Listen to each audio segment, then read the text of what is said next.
ये तो वर्षा है साहब। मतलब ये ब्रह्मानगर हमारे इलाके की है। और वो दो लड़कियां? उनको नहीं जानता साहब। मतलब ये दोनों हमारे इलाके की तो नहीं लगती साहब। श्योर? हाँ पक्का। मतलब सब बहुत छोटा सा इलाका है ना हमारा, सगळे एकमेकाला ओळखतात साहब। वर्षा के गाल पर निशान है, हो सकता है इसके साथ मारपीट हुई हो या किसी ने करने की कोशिश की। ये दूसरे लड़की के मुंह से खून आ रहा है बाहर, शायद इसने खून की उल्टी की। और इस लड़की के कमर के नीचे ब्लड है, लगता है शिरके इसके साथ करने की कोशिश हुआ है। आसपास सर्च करो, कुछ मिलता है क्या? तृप्ति, बॉडी को चेक करो। सर कोई आइडेंटिफिकेशन नहीं है, पीएम रिपोर्ट के बाद ही पता चलेगा। सर आपको क्या लगता है सुसाइड है?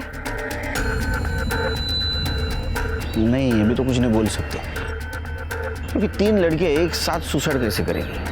मुझे लगता है हमें गुमराह करने के लिए इनको पहले कहीं मारा और बाद में यहाँ लटकाया गया। सर यहाँ आइए। सर ये देखिए, कार के टायर के निशान है। इसका मतलब ये हो सकता है इन तीनों लड़कियों को कोई गाड़ी से यहाँ लेके आया और टांग दिया। फॉरेंसिक टीम को बुला और पूरे क्राइम सीन की जांच करो। और एक काम करना, ये वर्षा के अलावा जो 2 लड़कियां हैं, इनके फोटो सारे पुलिस स्टेशन में सर्कुलेट कर दो। देखो कोई मिसिंग कंप्लेंट है क्या। ठीक है सर।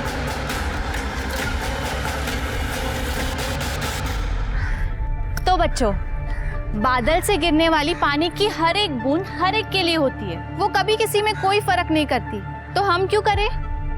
अच्छा आप बताओ, जब चोट लगती है तो दर्द सभी को होता है? हाँ होता है। और जब हाथ में टॉफी देखते हो तो खुशी सभी को होती है? हाँ होती है। अच्छा, तो अगर आप लोग सुबह से पढ़ रहे हो स्कूल में और दोपहर को भूख सभी को लगती है? हाँ लगती है। तो चलो भागो फिर, लेकिन कल सुबह सभी टाइम पर आ जाना, ठीक है? हाँ।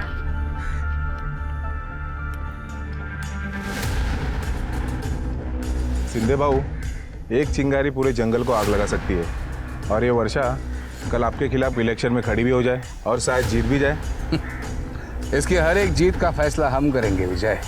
यह हमारा जंगल है, यहाँ आग भी हम जलाएंगे और उस पर रोटियां भी हम ही सेकेंगे। वर्षा,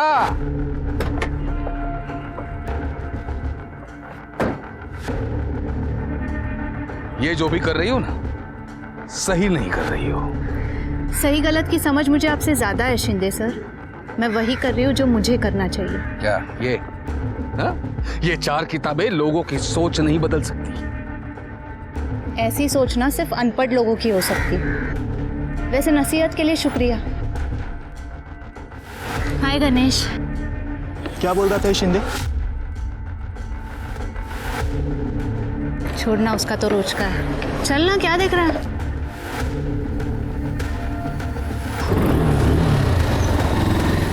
आजकल ये दोनों साथ में दिखते हैं हमेशा, और दोनों के बीच कुछ पक रहा है। अच्छा, लेकिन इसको तो बाद में देखते हैं, पहले स्कूल का कुछ करना पड़ेगा।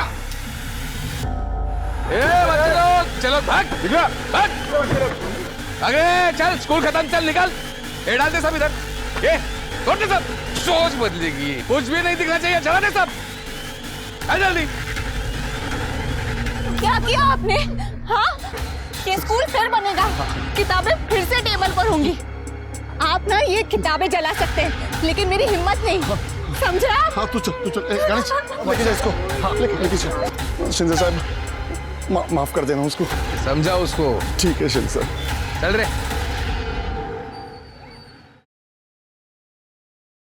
बेटा 2 दिन में तेरी परीक्षा है, क्या जरूरत है ये सब बखेड़ा खड़ा करने की? बाबा कैसी बातें कर रहे हो? हक के लिए लड़ना बखेड़ा खड़ा करना थोड़ी होता है। बेटा मैं तुझे बड़ी अफसर बनते हुए देखना चाहता हूँ। शिंदे अच्छा आदमी नहीं है, कितनी बार समझाया तुझे। क्या जरूरत तुझे मोहल्ले के बच्चों को पढ़ाने की? बाबा ये बच्चे हमारे देश का आने वाला कल है। बेटा तू अपने आज की चिंता कर, यही रवैया रहा ना तो कोई शादी नहीं करेगा। डर नहीं लगता तेरे को? मैं नहीं डरती किसी से, और आप भी मत डरो। देखना, मैं एक दिन ना इतनी बड़ी अफसर बनूंगी, ये शिंदे विंदे जैसे लोग हैं ना, यही लोग मेरी लाल बत्ती वाली गाड़ी के पीछे भागेंगे। क्यों? एक दस्तखत के लिए। मतलब तू मानेगी नहीं? आपको लगता है मैं मानूंगी? शेरनी थी साहब, शेरनी थी मेरी बेटी। किसी भी सही काम को करने के लिए कभी नहीं डरती थी साहब। मैं तो ऑटो चलाता हूँ, पर मेरी बेटी के सपने बहुत बड़े थे सर। वो हम लोगों के लिए, समाज के लिए बहुत कुछ करना चाहती थी। देखिए, हम आपकी हालत समझते हैं, लेकिन कुछ सवाल हमें पूछने पड़ेंगे। आप आखिरी बार कब मिले उससे? कल जब वो अपने यूपीएससी की आखिरी परीक्षा देने जा रही थी। बाबा ये थे। अरे थाम जरा, ले। कोई भी शुभ काम करने से पहले दही शक्कर खाना चाहिए, काम सफल होता है। लेकिन विज्ञान कहता है कि शक्कर खाने से तो डायबिटीज होती है। अरे काय ना डायबिटिक बेटी, हाँ बाप तेरा जाहिल है तो उसको पागल बना रही तू। देख 55 का हो, क्या तकलीफ है? कुछ नहीं, मस्त एकदम। ये संस्कार है अपने। जा, अरे अरे अपनी आई के पैर छू। Sorry I. विभाग सुमित्रा, तेरी बेटी तेरा सपना पूरा करने जा रही है, आशीर्वाद दे इसको। ये थे बाबा। हाँ, जा जा जा। वो परीक्षा देने चली गई और मैं ऑटो चलाने चला गया। शुक्रवार और शनिवार को कमाई अच्छी होती है, तो मैं रात भर धंधा किया, और जब सुबह घर वापस आया तो वो घर पे नहीं थी। मैं उसको ढूंढने को गया तो मेरे को पता चलेगी। एक बात बताओ मारुति, इतनी होनहार लड़की, उसने आत्महत्या क्यों की? आत्महत्या? नहीं साहब, मेरी बेटी इतनी कमजोर नहीं थी, उसको जरूर किसी ने मारा है। शिंदे के साथ उसका झगड़ा रहता था, उसने मारा होगा उसको। कौन शिंदे? हमारे मोहल्ले का लोकल लीडर है साहब, नेता है, लेकिन हाल कट 2 नंबर का धंधा करते हैं साहब। वो शिंदे का नंबर है आपके पास? हाँ साहब। नंबर लो, शिंदे चाहिए मुझे। मारुति, वर्षा के साथ इन 2 लड़कियों की लाश मिली, जानते हो इनको? नहीं नहीं नहीं साहब, मैं नहीं जानता इनको। यूपीएससी की होंगी तो मालूम नहीं। ठीक है मारुति, जाओ, हम तहकीकात शुरू करते हैं। संभाल।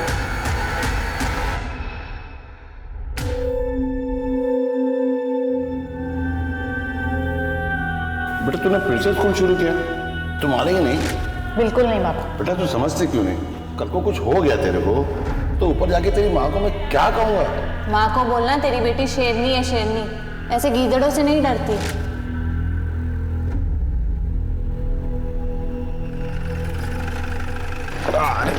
Good morning sir. Good morning sir, तीनों लड़कियों की पीएम रिपोर्ट आ गई है सर। सर, वर्षा की पीएम रिपोर्ट के हिसाब से उसे नाम की दवाई चॉकलेट में मिक्स करके दी थी सर, जिसकी वजह से वो बेहोश हो गई और फिर उसके साथ कार किया गया सर। ये देखिए, और उसका गला घोट के मार दिया गया सर। और सर, जो दूसरी लड़की जिसकी उम्र तकरीबन 20 साल थी, उसकी मौत एबॉर्शन और हैवी ब्लीडिंग की वजह से हुई है। और सर, तीसरी लड़की जिसकी उम्र 18 साल थी, उसे नाम का दिया गया था सर, उसकी वजह से उसकी मौत हुई। तीनों लड़कियों की मौत अलग अलग कारण से हुई है और उनका डेथ टाइमिंग भी अलग अलग है। जिस लड़की का एबॉर्शन हुआ उसकी मौत शाम को 6 से 6:30 के बीच में हुई है, जबकि वर्षा की मौत रात को 10 से 11 के बीच हुई है। और ये जो तीसरी लड़की है, इसकी मौत सवेरे 2 बजे हुई है। तीनों मौत का टाइम अलग अलग है। मुझे कंफर्म लगता है कि ये किसी एक आदमी का काम नहीं है, क्योंकि एक आदमी को 3 लड़कियों को लटकाना मुश्किल है। सर, हो सकता है कि इन तीनों लड़कियों के कातिल अलग अलग हो और इन तीनों लड़कियों का आपस में कोई कनेक्शन ही ना हो। कनेक्शन है शिरकी, कुछ तो कनेक्शन है, क्योंकि तीनों बॉडीज को पेड़ पर लटकाया गया था। अच्छा, इन 2 लड़कियों की कुछ आइडेंटिटी मिली? नहीं सर, आसपास के पुलिस स्टेशन में हमारे विक्टिम से मैच करते हुए किसी भी लड़की कोई भी मिसिंग कंप्लेंट दर्ज नहीं हुई है। सर, हो सकता है ये लड़कियां बाहर से लाई गई हो, सर मुंबई या पुणे से। ये शिंदे का क्या हुआ? सर, शिंदे को फ़ोन किया था, उसका फ़ोन स्विच ऑफ है सर। मैं उसके घर भी गया था, उसकी वाइफ का कहना है कि वो पॉलिटिकल काम के लिए बाहर गया हुआ है। तो एक काम करो, 15-16 तारीख को आसपास के हॉस्पिटल में 19-20 साल की लड़की का एबॉर्शन हुआ था क्या, पता करो। और ये वर्षा की डिटेल्स चाहिए मुझे। सर, क्राइम सीन पे जो टायर के निशान मिले थे वो किसी एसयूवी गाड़ी के हैं सर। SUV car?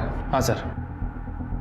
और मैंने वर्षा के बारे में पूछताछ की है सर, करियर ओरिएंटेड लड़की है, किसी से झगड़ा वगैरह नहीं था उसका। सर, मैंने सारे हॉस्पिटल्स चेक किए हैं, 15 से 16 के बीच में जितने भी अबॉर्शंस हुए हैं उससे हमारा विक्टिम मैच नहीं करते। अच्छा, ये मारुति और वर्षा, इनके कॉल डिटेल से कुछ पता चला? सर ये मारुति के कॉल रिकॉर्ड तो क्लियर ही लग रहा है। जिस दिन मर्डर हुआ उस दिन दोपहर से लेके अगले दिन सुबह तक ये मारुति नासिक सिटी में ही ट्रेवल कर रहा था। सर वर्षा का फ़ोन नारायण चौक के पीछे वाले एरिया में बंद हुआ लगभग 7:30 से 8 बजे के बीच में, और सर अब तक ऑफ है। वो एरिया में जाके पता करो, डिटेल्स निकालो। सर वर्षा की लास्ट लोकेशन यही थी जहाँ उसका फ़ोन बंद हुआ है। ये पूरा एरिया अच्छे से स्कैन करो, कुछ भी छूटना नहीं चाहिए।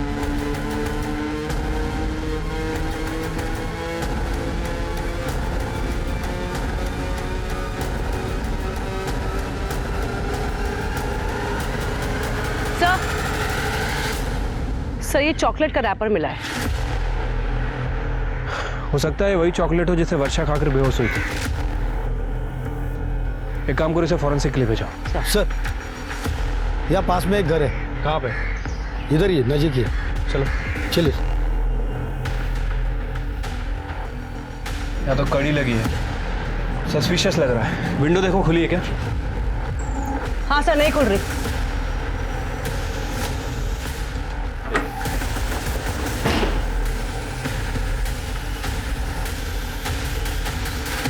सर घर की हालत देख के लगता तो नहीं कि यहाँ कोई फैमिली रहती होगी। एक काम करो, पूरा घर अच्छे से चेक करो। सर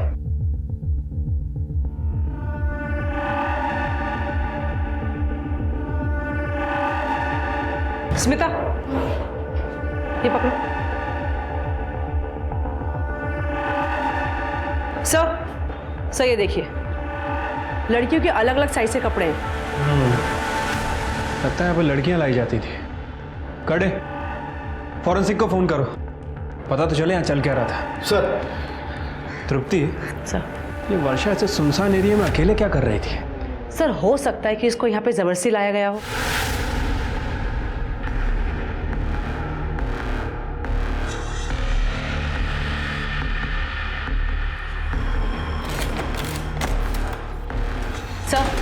सर ये वर्षा की फ्रेंड पूजा है, उसे यूपीएससी क्लास में पढ़ती थी। ओ बेट, क्या जानती हो तुम वर्षा के बारे में? सर वर्षा बहुत होनहार लड़की थी।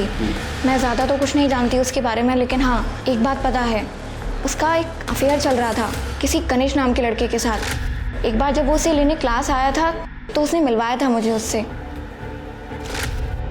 सर मैं आपसे मिलने आने वाला था। मेरा मोबाइल का शॉप है सर, उसी के काम से मैं मुंबई गया था, आज ही आया हूँ। सर मैं और वर्षा एक दूसरे से बहुत प्यार करते थे सर। तुम वर्षा से आखिरी बार कब मिले? सर मैं उसे एग्जाम सेंटर के बाहर छोड़ने गया था सर, तभी हम आखिरी बार मिले थे। तुम वर्षा के बारे में कुछ और बता सकते हो जिससे हमारे इन्वेस्टिगेशन में मदद हो? सर जब मैं उसे एग्जाम सेंटर के बाहर छोड़ने गया था तब। All the best.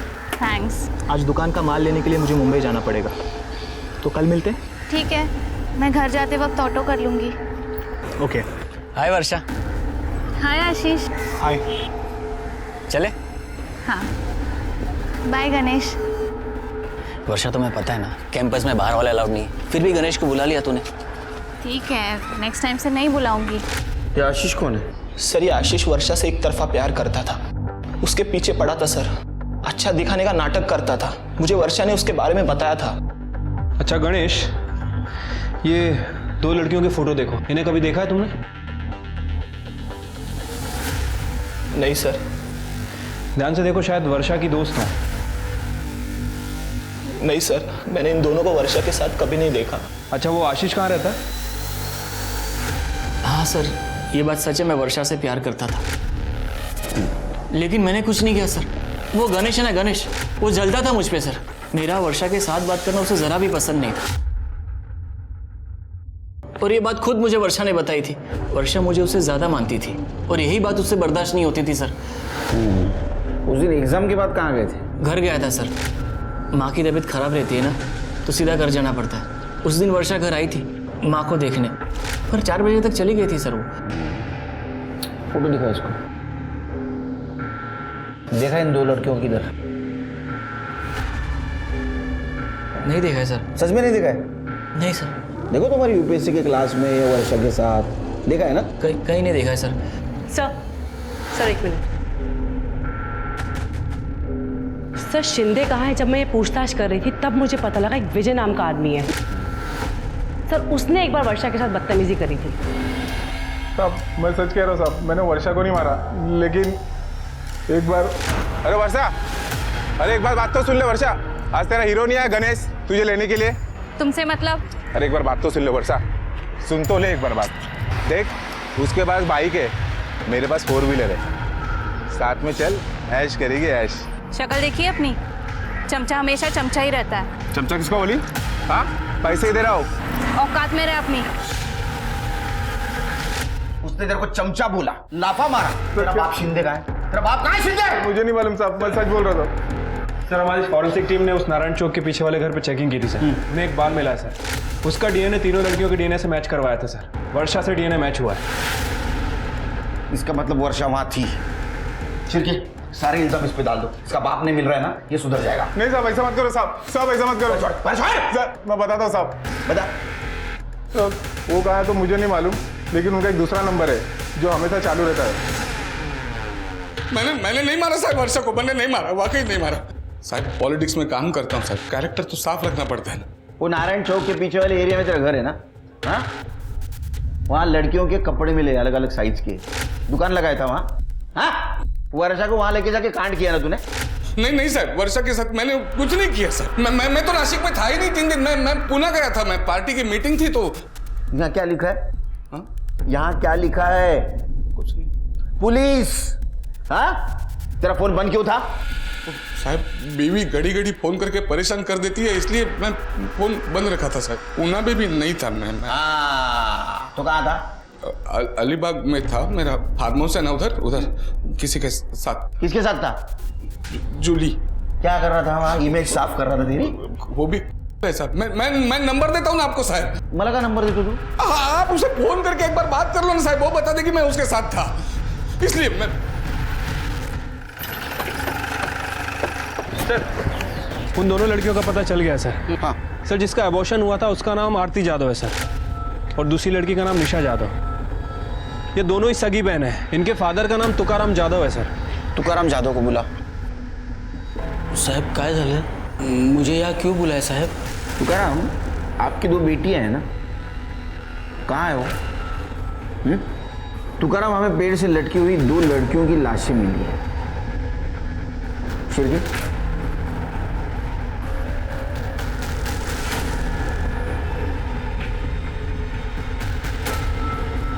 अब क्या हो गया साहब? ये मेरी दोनों बेटियां हैं साहब। ये मेरी बड़ी बेटी है आरती, और ये छोटी बेटी है निशा साहब। किसने मारा साहब इनको? किसने मारा? मेरी बेटी है साहब।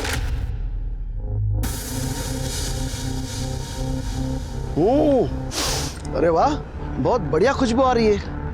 क्या बना रहे? दाल खिचडी? राणे सर, तुम्ही आम्हाला काम देऊ ना, खूप मोठी कृपा केली आहे। अरे कृपा कसली बेटा, ये फर्ज है मेरा। क्या चल रहा है? उठो इधर से, उठो, उठ। अरे मास्टर, क्या चल रहा है? पहचानता है ना इनको? कौन है ये? अब इनके हाथ का खाना हमारे स्कूल के बच्चे खाएंगे क्या? Sorry sir. आज के बाद ये लोग यहाँ नहीं दिखने चाहिए, नहीं तो तेरी नौकरी खा जाऊंगा मैं। और तुम जिस काम के लिए पैदा हुए हो वही काम करना, आज के बाद इधर दिखने का नहीं, वरना पूरे खानदान को मार डालूंगा, समझे? तुम लोग ठीक तो हो ना? क्या हो गया ये सब? हो गया ना कांड? तुम लोग मेरी बात सुनते क्यों नहीं? मैंने बोला था ना। अरे हम लोग ये काम नहीं कर सकते, हम लोग दायरे में रहकर ही जी सकते हैं। कौन से दायरे की बात कर रहे हो आप बाबा? ये 21वीं सदी है और यहाँ कोई भी कुछ भी काम कर सकता है। बहुत डरता था साहब, कहीं कुछ गलत तो हो जाए। तुकाराम, हमें एक बात समझ में नहीं आती, तुम्हारी दोनों लड़कियां घर से गायब थी, फिर भी तुमने कंप्लेंट करना जरूरी नहीं समझा, ऐसा क्यों? कैसे कंप्लेंट करता मैं साहब, कैसे कंप्लेंट करता?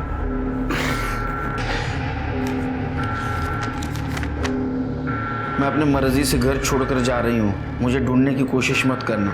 आरती, ये तो आरती की चिट्ठी है। हाँ साहब। और निशा? निशा भी शायद उसी के साथ चली गई होगी। ये आरती किसके साथ जा सकती है? शायद वो एक लड़के से प्यार करती थी साहब। फोन पर उसे बात करते हुए देखा था। किससे बात कर रही है तू? वो भी मेरे फोन से? इधर देख। मैत्रिण बाबा। मैत्रीण? इतने रात बेड़ा समझतेस मला? इसलिए मैं तुझे कॉलेज भेज रहा हूँ। देखो तेरा ये जो चल रहा है ना, खत्म कर, आज के आज खत्म कर, वरना मुझे खत्म करना पड़ेगा और बहुत महंगा पड़ेगा तुझे। चल चल अंदर चल। मुझे क्या पता था साहब, बात इतनी आगे बढ़ेगी। क्या ऐसा तो नहीं तुकाराम कि ये लड़की तुम्हारी बात नहीं मानती थी, समाज के डर से तुमने उसे मार दिया? क्या बात करते हो साहब, बाप है मितिचा, लड़कियों का अच्छा बुरा मैं ठीक से समझता हूँ साहब, इसलिए तो डांट रहा था ना मैं। मारुति को जानते हो? मैं किसी मारुति बिरुति को नहीं जानता साहब। अच्छा, तुम्हारी ये बेटी आरती प्रेग्नेंट थी और एबॉर्शन में उसकी मौत हो गई। क्या बकवास करते हो साहब, मेरी बच्ची मर गई इसलिए आप कुछ भी बात करेंगे उसके बारे में? माझी मुलगी अशी नव्हती साहब, माझी मुलगी अशी नव्हती। देखो तुकाराम, पीएम रिपोर्ट में ये साफ साफ लिखा है कि वो प्रेग्नेंट थी और एबॉर्शन में उसकी मौत हो गई। शिरके, एक बात समझ में नहीं आ रही, ये आरती का प्यार करना, लेटर लिखना, घर से भाग जाना और बाद में उसका एबॉर्शन होना, हो सकता है कि उसका बॉयफ्रेंड एबॉर्शन के वक्त उसके साथ हो, लेकिन ये निशा घर से क्यों भागे? क्या उसके साथ भी कोई लड़का था? उसको जहर क्यों दिया गया? एक बात समझ में नहीं आ रही, इन तीनों लड़कियों को एक साथ एक ही पेड़ पे क्यों लटकाया गया? और शिरके, ये तुकाराम मारुति को जानता नहीं और मारुति तुकाराम को नहीं, एक झोल समझ में नहीं आ रहा है शिरके। और सर एक और बात, अगर इन दोनों लड़कियों को भागना ही था तो ये विश्रामपुर से ब्रह्मनगर क्यों आई, और वो भी सिर्फ 20 किलोमीटर के रेडियस में? और सर सबसे बड़ा सवाल कि इन दोनों लड़कियों को किसी ने देखा भी नहीं। यही समझ में नहीं आ रहा। शिरके, एक काम करो, ये तुकाराम का कॉल डिटेल्स चेक करो और उसके पड़ोसियों से पूछताछ करो, पता करो ये आरती किससे प्यार करती थी। हमारे हाथ कुछ ना कुछ जरूर लगेगा।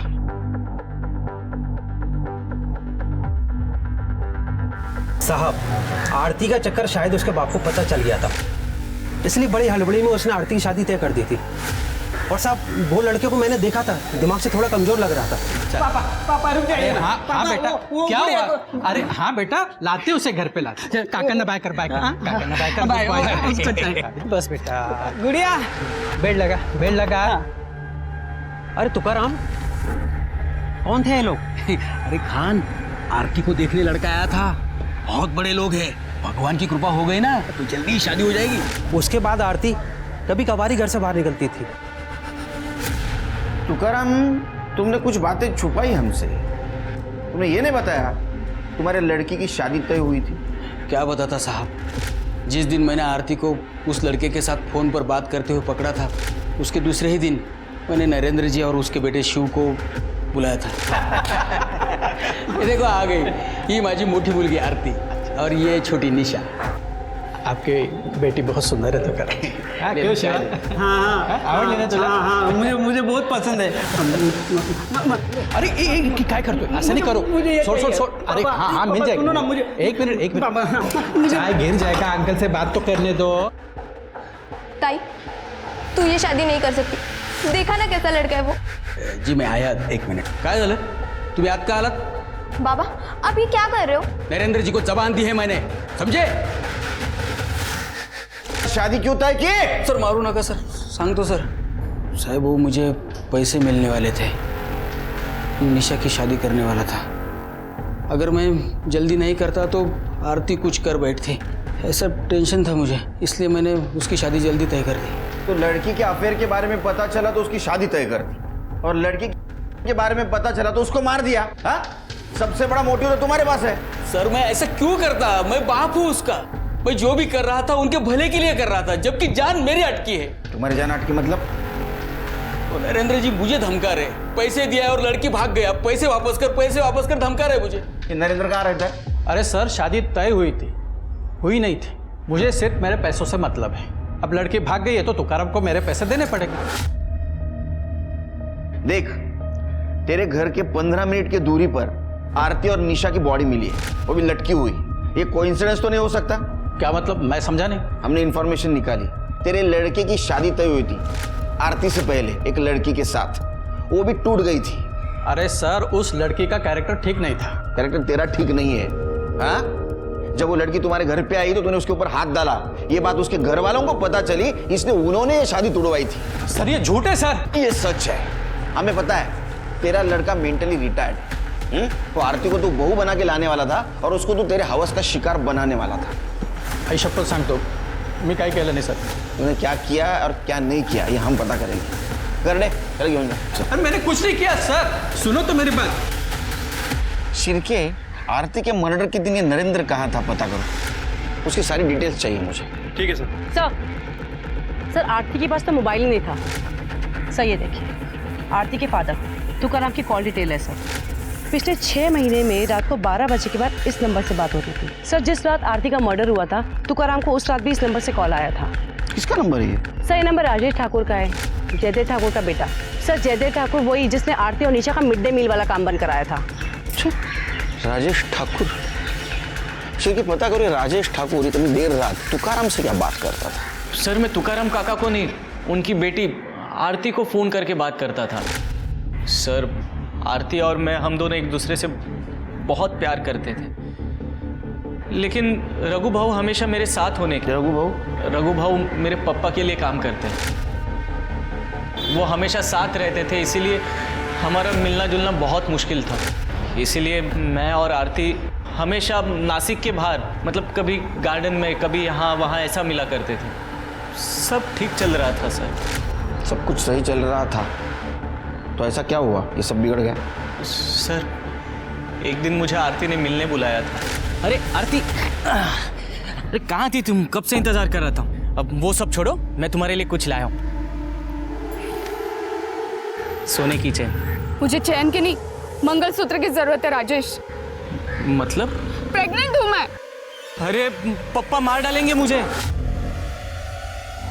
उस दिन ठाकुर साहब मुझे गालियां दे रहे थे, तब चुपचाप खड़े तमाशा देख रहे थे मेरा। इस हालत में भी यही करना। शादी तय हो चुकी है मेरी राजेश, पर तुम कुछ मत करना। क्यों बार बार फोन कर रहे हो राजेश? मेरी एक बात तो सुनो। तुम इस बच्चे की जिम्मेदारी नहीं उठा पाओगे। देखो हम भाग जाते और शादी कर लेते हैं। सच बोल रहे हो तुम राजेश? कल सुबह ठीक 8 बजे तैयार रहना, मैं पिछले वाले बस स्टॉप पे तुम्हें लेने आऊँगा। तो तुम लोग भाग गए थे? नहीं सर, मैं इतनी बड़ी जिम्मेदारी उठाने से डर गया था, इसलिए उसे मिलने ही नहीं गया। झूठ बोल रहा है तू? नहीं। वो प्रेग्नेंट थी, ये सबके सामने बात आ जाती, तेरी परेशानी बढ़ जाती, इसलिए तूने करवाया और उसमें उसकी मौत हो गई। उसके मौत का जिम्मेदार तू है। अरे नहीं सर, मैंने ऐसे कुछ नहीं किया है। करसान तो आई शपथ, हम मानता हूँ कि उसकी मौत के लिए मैं जिम्मेदार हूँ, क्योंकि मैं उसे मिलने नहीं गया था। काश थोड़ी हिम्मत करके अगर मैं उसे मिलने चला गया होता तो आज मेरी आरती जिंदा होती सर। जयदेव ठाकुर, जब तुझे पता चला कि तेरा लड़का राजेश ठाकुर आरती से प्यार करता है तो तूने आरती को मार दिया। आपने जो कहानी बताई ना बहुत बढ़िया है, लेकिन एक प्रॉब्लम है, ये कहानी रियल नहीं है और आजकल का ज़माना रियलिज्म का है। मैंने किसी को नहीं मारा, और मारना भी होता ना पूरे खानदान को मार डालता, और किसी को पता भी नहीं चलता, आपको भी नहीं। सर मैं ब्रह्मनगर के एंट्री पॉइंट का सीसीटीवी कैमरा की फुटेज चेक कर रही थी, कुछ दिखाना है सर। ये देखिए सिल्वर कलर की एसयूवी। सर ये ब्रह्मनगर में सुबह 11 बजे आती है और अगले दिन सुबह 4 बजे के आसपास बाहर जाती है और फिर वापस नहीं आती। और हमारे विक्टिम्स की डेथ भी इसी बीच हुई है। किसकी गाड़ी है? सर ये गाड़ी ब्रह्मनगर में किसी की नहीं है, ये विश्रामपुर की गाड़ी है। विश्रामपुर? सर हो सकता है क्राइम स्पॉट पे जिस गाड़ी के टायर के मार्क्स मिले हो वो यही गाड़ी हो। तृप्ति, टायर के मार्क्स मैच होने से कुछ नहीं होगा, थोड़ी लीड मिलेगी। हमें कार चाहिए, इसको ढूंढो। Okay sir. सर वर्षा को बेहोश करने के लिए जिस का इस्तेमाल हुआ था वो लाइफ केयर मेडिकल से खरीदा गया था। 16 तारीख को शाम को 5 बजे रोशन नाम के लड़के ने खरीदा था सर। ये कौन है रोशन? सर एक मोबाइल शॉप में काम करता है। ये रोशन को लेके आओ। वर्षा को क्यों मारा? सर कौन वर्षा? सर मैं किसी वर्षा को नहीं जानता हूँ सर। अच्छा, तो फिर वो बेहोशी की दवा मेडिकल स्टोर से क्यों ली? सर वो दवा तो मैंने गणेश दादा के कहने पर लाई थी सर। गणेश मतलब गणेश आंग्रे? हाँ सर। तू कैसे जानता है गणेश को? मैं उनकी मोबाइल की दुकान पे काम करता हूँ सर। रोशन। हाँ दादा। मेरा एक काम करेगा? दादा बोला ना, क्या करने का? ये मेडिकल से दवाई लेके आएगा। अब तब तक दुकान मैं संभालता हूँ। हाँ चलेगा, लाता हूँ मैं। मैंने किसी का मर्डर किया नहीं सर, लेकिन क्या सर मुझे वो वर्षा और आशीष पर शक था सर। उस दिन जब मैं उसे एग्जाम सेंटर के बाहर छोड़ने गया तब मैं घर पे नहीं गया सर, मैं वहीं रुका रहा।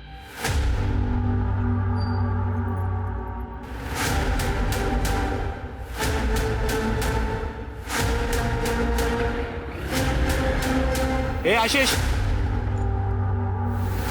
क्या चल रहा है तेरा वर्षा के साथ? कुछ नहीं। देख झूठ मत बोल, 2-3 बार तेरे घर आई थी ना वो, और आज भी आई थी ना, मैंने देखा। सच बता। तो हमारा पीछा कर रहा है? अबे चल बता, क्या चल रहा है तेरा उसके साथ? मुझे तुझे बताने की कोई जरूरत नहीं, तुझे जो समझना है समझ। वर्षा, आज मुझे बहुत रोमांटिक फील हो रहा है। अच्छा ओके। मुझे हाथ लगाने नहीं देती थी, कहती थी जो भी करेंगे शादी के बाद करेंगे। क्या हुआ? ये सब अभी नहीं, शादी के बाद। उस आशीष से मिलने जाती थी सर, उसके साथ थी, तो मुझे भी गुस्सा आया। मैंने भी उसे नारायण चौक के पीछे वाले गली मिलने बुलाया। उस शिंदे के आदमी को 500 रुपए दे के मैंने उस घर की चाबी ली सर। ये कहाँ ले आए तुम मुझे गणेश? तुम आओ तो सही, तुम्हारे लिए सरप्राइज है। सरप्राइज? ये लो, पहले मुंह मीठा करो। ये लो। ठीक है।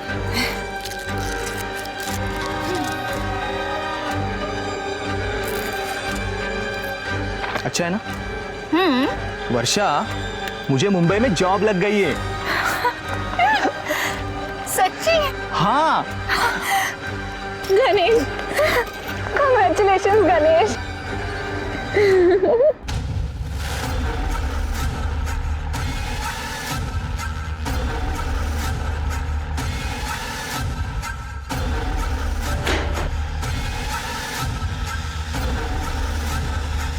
जब वर्षा को पता चला तूने उसके साथ किया है, वो चिल्लाने लगी तो तूने उसको गला दबा के मार दिया। नहीं सर वो उस दिन तो वहां से चली गई थी सर, मैं सिर्फ उसे सबक सिखाना चाहता था, उसे डराना चाहता था सर। उसका वीडियो है मेरे पास, तो वो मुझे मालूम था वो किसी को कुछ नहीं बताएगी सर, तो मैं उसे क्यों मारता? माँ कसम सर, मैं सच कह रहा हूँ सर। थोड़ी सच्चाई जान लेता ना, तेरी गलतफहमी दूर हो जाती। वो आशीष के घर उसकी माँ को मिलने जाती थी, क्योंकि आशीष की माँ बीमार थी, समझा? बाकी 2 लड़कियों का क्या किया? नहीं सर, मैं बाकी के 2 लड़कियों को नहीं जानता सर, और मैंने उन्हें पेड़ से भी नहीं लटकाया सर, मैं सच कह रहा हूँ। प्लीज मेरी बात का यकीन करो सर। बरडे, ये अपने को नहीं जानता, इसको समझाओ। कितनी ओरडशील माझ्या वो। सर गुड न्यूज़, कार को दोबारा देखा गया है। कहाँ? सर विश्रामपुर में। पूरे विश्रामपुर में नाकाबंदी लगा, वो कार चाहिए मुझे। रुक हमारे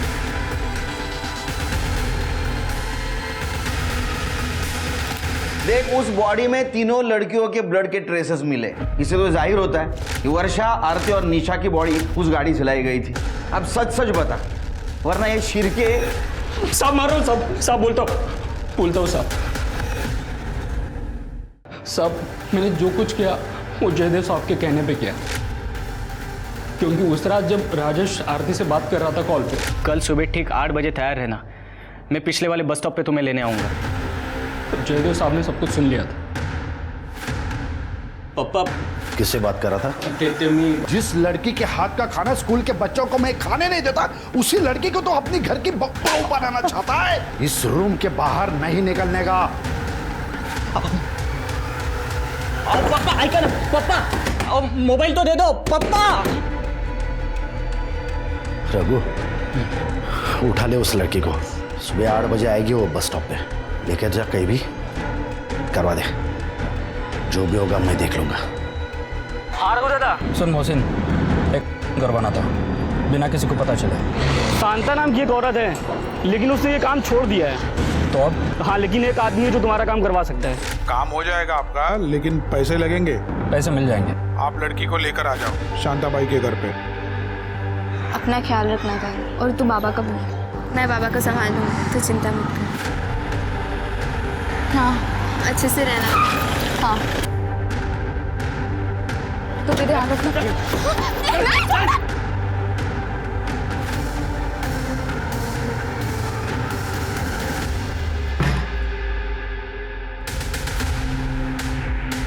मैंने तो कर दिया है, लेकिन लड़की की हालत बहुत नाजुक है।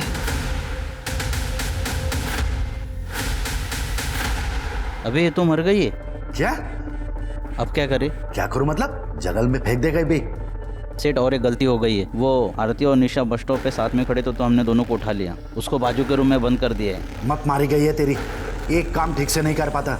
अब तेरे को जो सही लगता है वो तू कर, मेरे को इस झमेले में नहीं फंसना है अभी। सेठ ने बोला है कि ज़्यादा पैसे देंगे। एक काम कर, तेरे पास लंबी रस्सी है? ये लो। आरती की बहन निशा है, अगर ये जिंदा रहती ना तो हमारे लिए मुश्किल पैदा करती।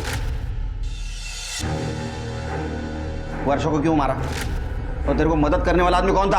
आई शपथ साहब, वर्षा को मैंने नहीं मारा। लेकिन साहब मैं आपको बता सकता हूँ कि मुझे मदद करने वाला इंसान कौन है। कौन था? तो वो तू है जिसने लोगों को मदद की।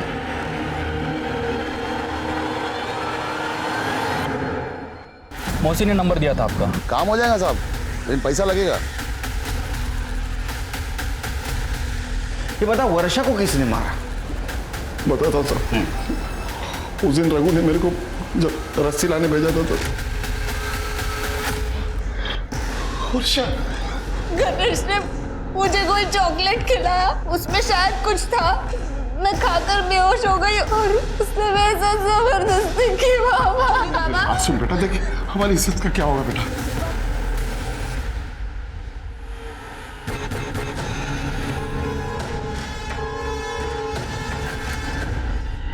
गलती हो गई साहब। गलती तो तूने की।